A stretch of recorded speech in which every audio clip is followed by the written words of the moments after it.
When these cops have to make a split decision, you know what I mean? In 1 second, they have no catch-22 where they can go back and, they have to die, maybe, or kill someone. You have that decision. Sometimes you're going to make mistakes. No shit. I realized the job is really hard. It was the end of a 12-hour shift in Camden. And we get a call for a potential overdose in a row house. It's an abandoned building. We bust in. A person dies within 6 feet of me. And it shook me up a little bit. And so I looked at the guys I was with and I said, yo, how about beers on me? And they said, what do you mean beers are on you? I said, I don't know how to say it. Do you want me to speak in Greek? I mean, I don't know. It's beers are on me. We should leave here.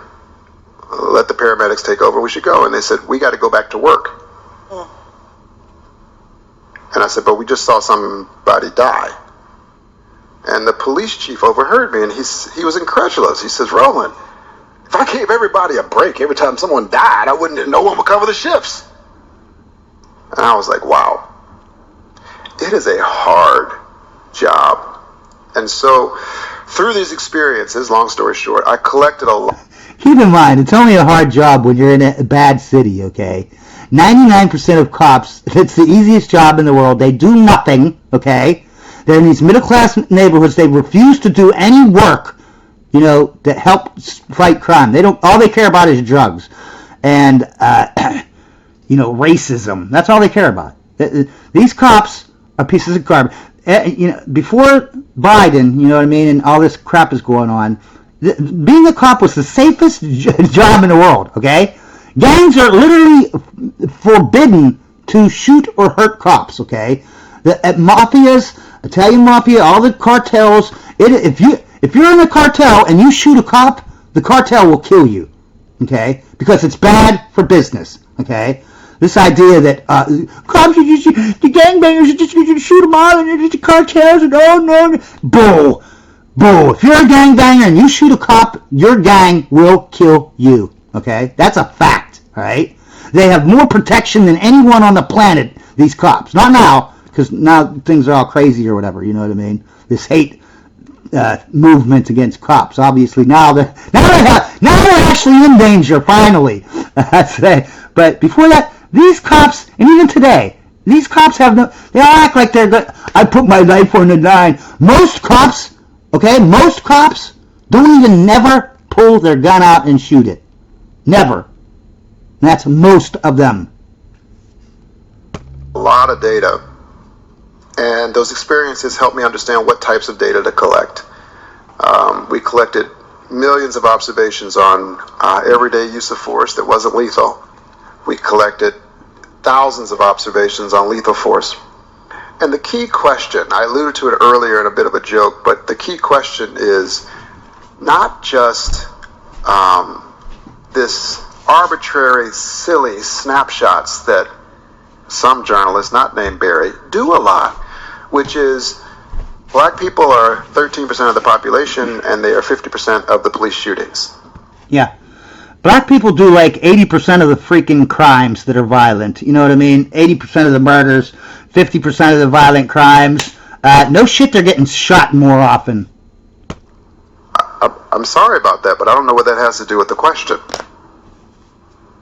Right? And it was in this moment in 2016 that I realized people lose their minds when they don't like the result. Right? And so what my paper showed, you'll see tomorrow, like some of you, was that, yes, we saw some bias in the low-level uses of force, every day pushing up against cars and things like that. Yeah, because black people don't know how to act when they get pulled over by a cop. They feel like they're being oppressed. When they get pulled over by a cop, they automatically say, I'm being pulled over because I'm black. And so I'm going to be an asshole to the cop. Yeah. You do that, and there's thousands of videos online where this is just a constant occurrence with black people, okay? And obviously, and what's funny is this is a good black guy, right? This is a normal black guy, right? He went to college, he's not a drug dealer, not a whatever. And even he admitted at the beginning of this thing that when he got pulled over, he thought that he had the right to just walk away. You know what I mean? He thought he just had the right to walk away. What?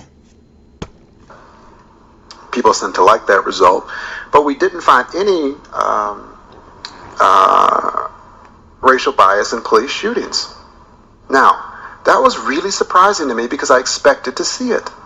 The little known fact is I had 8 full-time RAs that it took to do this over nearly a year. When I found this surprising result, I hired 8 fresh ones and redid it. Yeah, he didn't believe it. He could not believe it. But see, this is a normal guy, right? He's a normal guy. When he sees data that goes against his thing, yeah, he's going to double check it, triple check it. But if he finds out that he was wrong, guess what a real man does? He changes his opinion, okay? Which is most humans are not like that. They refuse to change their beliefs, even in matter how much data says that they're wrong. They don't care. To make sure. They came up with the same exact answer, and I thought it was robust, and I went to... See, that's the difference between brainwashing and being tricked. This man and me were tricked, okay? We weren't brainwashed, we were tricked. Because as soon as we saw the data, we changed our opinion. But if you don't change your opinion after seeing the data, then you are brainwashed, okay? You're brainwashed. You're not tricked. Go give it, and my God, all hell broke loose. Tell us about that. What was the... Your former paper published a thing, published a report about it, and it was a 104-page dense academic economics paper with a 150-page appendix, okay? It was posted for 4 minutes when I got my first email. This is full of shit. Doesn't make any sense. And I wrote back, how'd you read it that fast? Yeah. That's amazing. You are a genius. People lost their minds. I mean, it was like colleagues of mine were going, well, I don't believe these results. He's using regressions. I'm like, well, what the hell else we been using? I mean, we've been using them for ever. That's what you use. And I had colleagues take me to the side and say, don't publish this. You'll ruin your career. See, these elites, they know they're lying, okay? They know that they are lying, okay? And this proves it. You know what I mean? They know. I said, what are you talking about? I said, what's wrong with it? Do you believe the first part? Yes. Do you believe the second part? Well, the issue is they just don't fit together. We like See, it's not about truth. It's about fitting the agenda. That's what these elites, these professors and people like that think. They know they're lying.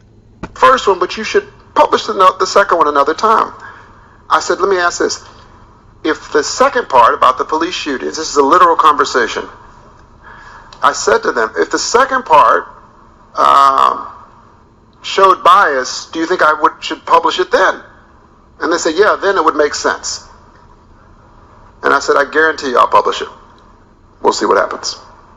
That's why this man has so much. I have so much respect for this guy. He didn't bow down to the deep state agenda. He didn't bow down and kiss their feet like 75% of black people do. He stood up like a man and said, "Screw it! I'm gonna throw my career away if I have to, but I will not lie. I will tell the truth. I will have honor and I will have pride in what I say, no matter what the deep state tells me to do." That's what this man is about. So it was, I lived under police protection for about 30 or 40 days. I had a 7-day-old daughter at the time. I remember going and shopping because, when you have a newborn, you think you have enough diapers, you don't. So I was going to the grocery store to get diapers with an armed guard. It was crazy. It was really, truly crazy. If there isn't this big agenda that the deep state has, why did he need all these police to protect him? Why would it? You know, what I mean? This guy is like a nerd type guy, right? He's not like in the hood or whatever. Why does this man need a detail of cops following him around because he wrote a paper, a college paper? You know, not college, but you know what I'm saying. He like what? There obviously is an agenda here going on. Yeah, it was a really phenomenal experience. There are a lot of people, many people, and this has been a realization for me over the past few years of my own life, who faced with that exact decision point would make the opposite choice. I think the majority of people actually would make the opposite choice. They would think, I'm going to preserve my career, my professional status, my prestige. You were a golden boy at that point. I'm going to preserve my popularity, my ability to get along with my colleagues, someone nice to sit next to me in the cafeteria. Like, every incentive, to use an economics term, would be pushing you to make that choice. But there was one incentive that made him go the other way: his honor. His honor. This man has so much honor that he will not give up his honor for anything. What is it inside of you? What can everyone here learn about what allowed you to make the opposite choice? His honor. To make the choice that would force you to suffer all of the consequences you would come to suffer. Some a direct result and some adjacent to it. I don't covet what they covet.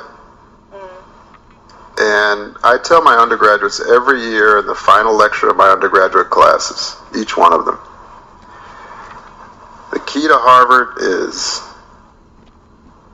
get a great education without letting this place change you.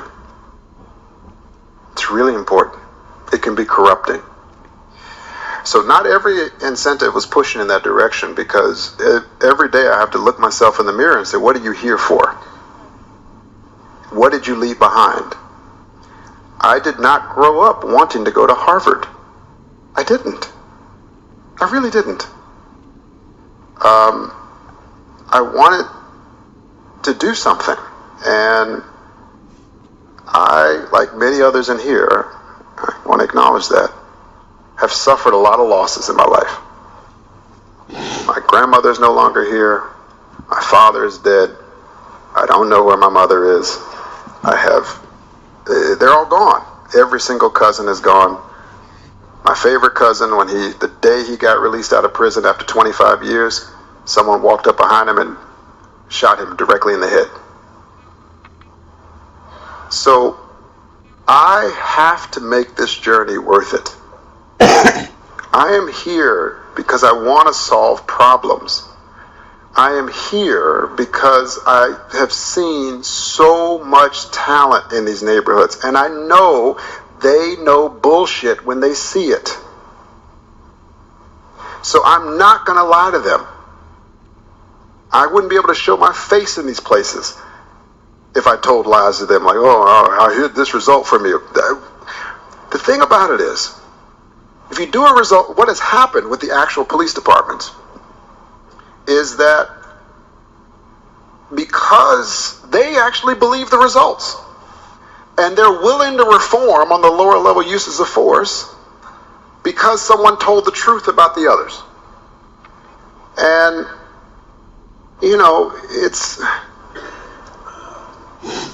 the importance of being thought of someone, of being an actual truth teller, is so, so very important. Maybe not in the moment. And see, again, the lower part of his, the first half of his report said that they are slightly more racist towards black people when it comes to low priority crimes, not non-violent crimes or whatever. But is it because they're black? More black people, unarmed black people, get killed by the cops than white people. I mean, there's more white people, but per capita, you know what I mean? Because say there's 12 black people a year, say 24 white people. There's more white people killed, but there's 60% of the population is white and only 13.5 is black. So more black people per capita. But maybe the reason why is because they do 50% of the murders and